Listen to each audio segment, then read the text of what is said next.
ఈరోజు కథా విజయం పోటీలలో ప్రోత్సాహక బహుమతి పొందిన చీకట్లో అద్దం అనే కథ వినిపిస్తాను.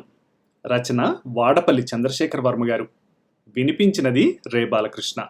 ఇక కథలోకి వెళదాం. ఉదయం మొబైల్ రింగ్ అవుతుంటే కామేశ్వరికి మెలకువ వచ్చింది. చీకటి తెరలు గదిని వదిలి ఇంకా పోలేదు. ఈ వేళప్పుడు ఎవరు చేసుంటారా అని అనుకుంటూ పక్కనే ఉన్న ఫోన్ లిఫ్ట్ చేసింది. అమ్మా, నాన్నని అడిగావా? అటు ఆమె కూతురు వసుధ మాట్లాడుతోంది. కామేశ్వరికి సమాధానం తోచక తటపటాయిస్తూ ఊరుకుంది. ఏంటి మాట్లాడవు? నాన్న ఏమన్నారు? కూతురు రెట్టించి అడుగుతున్న విషయం తనింకా భర్తని అడగలేదు. కామేశ్వరి ఏం చెబుతుంది? వసుధ వారం రోజులుగా అందుకే ఫోన్ చేస్తోంది. అడిగితే భర్త కాదనడు. భార్గవ్ మీద ఆ నమ్మకం ఉంది. కానీ అభిమానం అడ్డు వస్తోంది. నాన్నగారు బిజీగా ఉన్నారు, వీలు చూసుకుని అడుగుతాను. ఈలోగా తాతయ్యకి ఏమన్నా అయితే? వసుధ భయపడుతూ ఉంది. కామేశ్వరికి అదే బెంగ. కానీ తను ఏమీ చెయ్యలేని స్థితిలో ఉన్నానని కూతురికి చెప్పలేకపోతోంది. పోయిన నెలే కదా చూసొచ్చాను, ఆయనకేం కాదులే నిర్లిప్తంగా అన్న కామేశ్వరి కళ్ళలో చెమ్మ చేరింది. నీ ధోరణి చిత్రంగా ఉంది. ఒంటరితనంతో బాధపడుతూ అనారోగ్యంతో ఎన్ని ఇబ్బందులు పడుతున్నారో అన్నీ తెలిసి ఎలా ఊరుకున్నావు? అడిగితే నాన్న కాదనరు, వెళ్ళి తాతయ్యని తీసుకురా. వసుధ శాసించినట్లు అంది. కూతురు అన్నది వాస్తవమేనని కామేశ్వరికి తెలుసు. కానీ తండ్రి విషయాన్ని భార్గవిని అడగలేకపోతోంది. అత్తగారి పట్ల తను చూపిన నిరాదరణ వల్ల భర్త దగ్గర చనువు, అధికారాన్ని కోల్పోయానని వసుధకి చెప్పలేకపోతోంది. వసుధకి పెళ్ళై వెళ్ళిపోయాక భార్యాభర్తలు ఇద్దరే ఉంటున్నారు. ఇంట్లో మరో మనిషికి ఇబ్బంది లేదు. అందుకే భార్గవ కాదనడని నమ్మకమూ ఉంది. అమ్మా, ఏమైంది నీకు? నేను చెబుతోంది విన్నట్లేదు. కామేశ్వరి మౌనంతో వసుధ విసుగ్గా అంది. సరే, కంగారు పడకు, ఏదో ఒకటి చేద్దాంలే, ఉంటాను. వసుధకి మరో మాటకు తావివ్వకుండా కామేశ్వరి కాల్ కట్ చేసింది. కామేశ్వరి తల్లి ఏడాది కిందట చనిపోయింది. తండ్రి ఒంటరిగా స్వగ్రామంలో ఉంటున్నాడు. తమ్ముడు అమెరికాలో ఉంటున్నాడు. ప్రేమించిన అమ్మాయిని పెళ్లాడి అక్కడే స్థిరపడిపోయి తండ్రి బాధ్యత నుంచి తప్పించుకున్నాడు. కామేశ్వరి తండ్రిది 7 పదులు దాటిన వయసు. తరచూ తొంగి చూస్తున్న అనారోగ్యం, వైద్య సదుపాయం లేని ఊరు. ఇరుగు పొరుగు సహాయపడుతుంటారు. వారు మాత్రం మాట సాయం తప్ప ఏం చేయగలరు? ఈ పరిస్థితే కామేశ్వరి ఆందోళనకు కారణం. కూతురు చెప్పకపోయినా తండ్రిని చేరదీయాలనుంది. వీలు చూసుకుని వెళ్ళి చూసొస్తోంది. వృద్ధాప్యంలో ఒంటరిగా ఆయన పడుతున్న ఇబ్బందులు చూస్తూ బాధపడుతోంది. ఇంటికి తీసుకొచ్చి తండ్రిని ఆదరించలేకపోవడం ఆమె స్వయంకృతం. అది తన అత్తగారి పట్ల కామేశ్వరి చూపిన బాధ్యతారాహిత్యం. కామేశ్వరి ఉదయం కూతురితో మాట్లాడాక భర్తను అడగాలనుకుంది. కానీ అతడు భార్య లేవకముందే తయారై బయటికి వెళ్ళిపోయాడు. భార్గవ వారం రోజులుగా తెల్లవారుతూనే వెళ్ళిపోతున్నాడు. తిరిగి ఏ రాత్రికో వస్తున్నాడు. ఉదయం 9 గంటలకు ఆఫీస్కి వెళ్ళి సాయంత్రం 6 గంటలకు వచ్చేవాడు. ఇప్పుడు భర్త ఎక్కడికి వెళ్తున్నాడో, ఏం చేస్తున్నాడో కామేశ్వరికి అర్థం కావడం లేదు. అడిగే అవకాశమూ దొరకలేదు. తల్లి చనిపోయినప్పటి నుంచి భర్తలో వచ్చిన మార్పు కామేశ్వరికి తెలుస్తోంది. చెప్పుకోలేని స్పర్ధలు తమలో చేరి దాంపత్యంలో దగ్గరతనాన్ని కోల్పుతున్నామనుకుంది. లేకపోతే భార్గవ ఎందుకలా ప్రవర్తిస్తున్నాడు? మరోవైపు తండ్రి పట్ల నిస్సహాయత. దీనికంతటికీ కారణం తనే అనుకుంది. దానికి ఈరోజు పశ్చాత్తాపడితే సరిపోతుందా? సమస్యలు సమసిపోయి మానసిక ఆందోళన సద్దుమణుగుతుందా? ఏం చేయాలి? ఏది పరిష్కారం? కామేశ్వరి ఆ ఆలోచనలతో అంతర్బధంలో పడింది. భార్గవ కోసం ఎదురుచూస్తూ గతాన్ని గుర్తు చేసుకుంది. భార్గవ తండ్రి 10 ఏళ్ల కిందట చనిపోయాడు. ఒంటరైన తల్లిని ఇంటికి తీసుకురావాలనుకున్నాడు.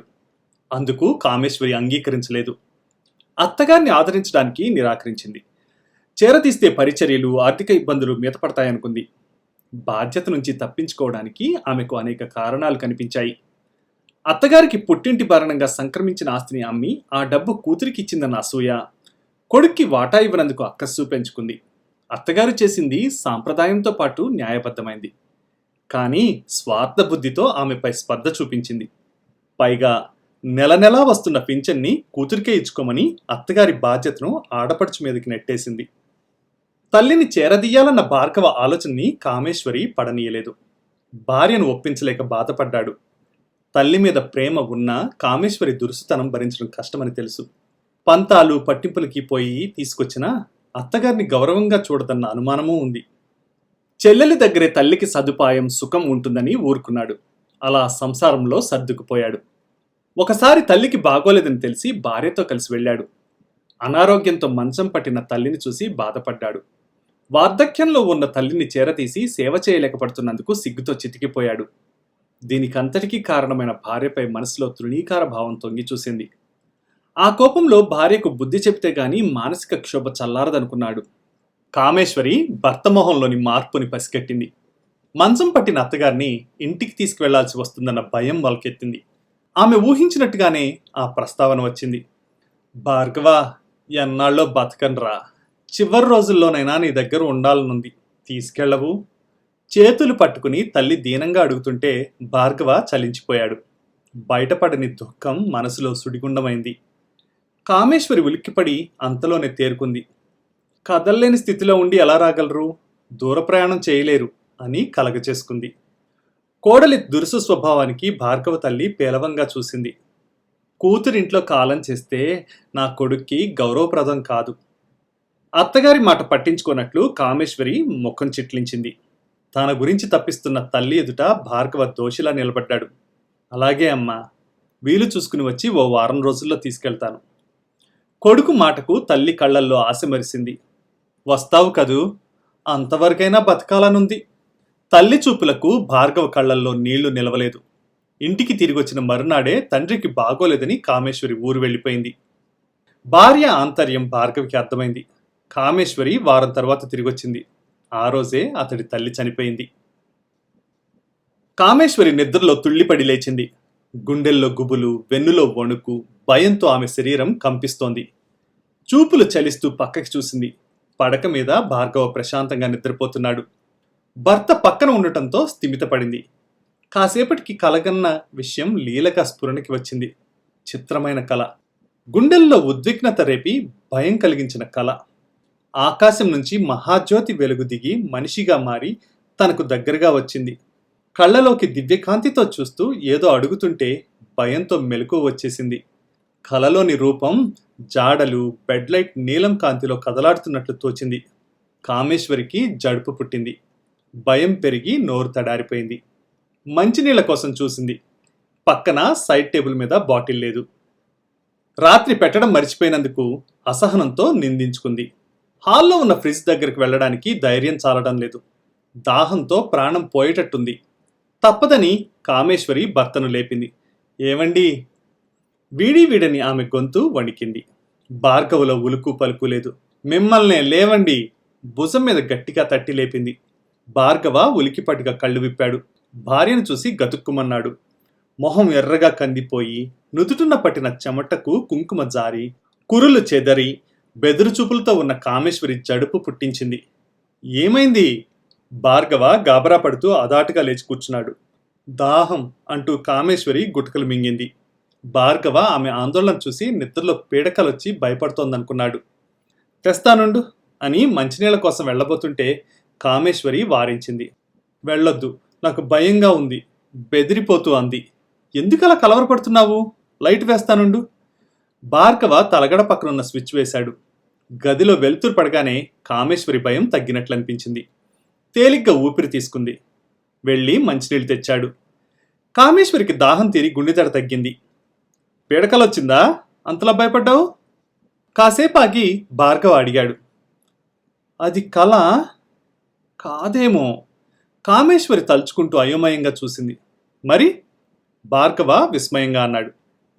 ఏమో, ఆత్మలుంటాయా? కామేశ్వరి శూన్యంలోకి వెర్రిగా చూస్తూ అంది.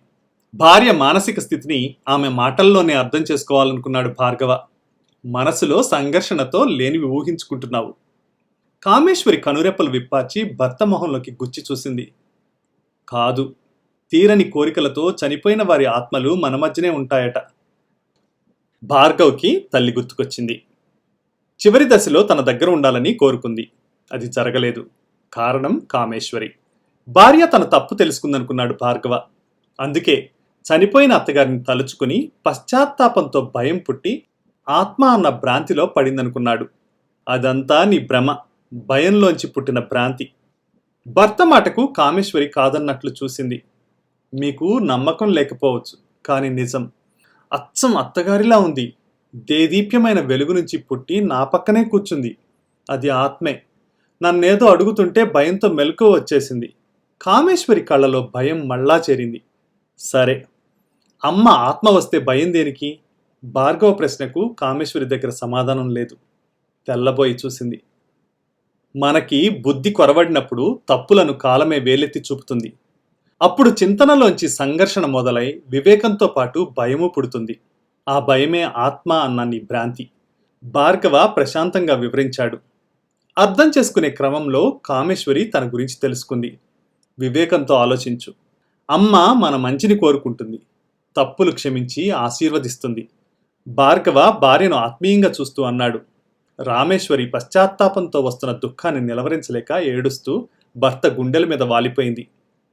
ఉదయం భార్గవ మొబైల్ రింగ్ అవుతుంటే భార్యాభర్తలిద్దరికీ మెలకువ వచ్చింది. అప్పటికే గది ప్రకాశవంతమైన వెలుగు నింపుకునుంది. భార్గవ్ పక్కనే ఉన్న ఫోన్ లిఫ్ట్ చేశాడు. ఏరా వసు తల్లి, ఇంత ఉదయాన్నే చేశావు? ఫోన్ చేసింది కూతురని కామేశ్వరికి అర్థమైంది. క్షేమంగా ఉన్నారు, త్వరగానే రికవరీ అయ్యారని డాక్టర్లే అన్నారు. నీ తొందర హాస్పిటల్ వారికి ఉండదు. 11 గంటలకు డిశ్చార్జ్ చేస్తానన్నారు. వసుధ ఏమడుగుతుందో, భార్గవ ఏం చెప్తున్నాడో ఊహకి అందక కామేశ్వరి అయోమయంగా చూస్తుండిపోయింది. ఏది, నీ కాల్తోనే ఇద్దరము లేచాం. తప్పకుండా అమ్మతో మాట్లాడతావా? సరే, తాతయ్య ఇంటికొచ్చాక. భార్గవ కాల్ కట్ చేశాడు. కామేశ్వరికి గందరగోళంగా ఉంది. భర్త చివరి మాటకు ఏదో అర్థమైనట్లు లీలగా తోచింది. తండ్రి ప్రస్తావనతో మనసు ఉద్వేగభరితమైంది. భావోద్వేగంతో కళ్ళలో నీళ్లు తిరిగాయి. కామేశ్వరి ఆతృతగా భార్గవ వైపు చూసింది. నువ్వు ఊహిస్తున్నది వాస్తవమే. మీ నాన్న క్షేమంగా ఉన్నారు. అదే మన అమ్మాయితో చెప్పాను. ఎలా? కామేశ్వరి సంభ్రమాశ్చర్యాలకు లోనైంది. వారం కిందటే తీసుకొచ్చి హాస్పిటల్లో జాయిన్ చేశాను. ఈరోజు నీకోసం ఎదురు చూస్తూ ఉంటారు. భార్గవ ఆత్మీయంగా అన్నాడు.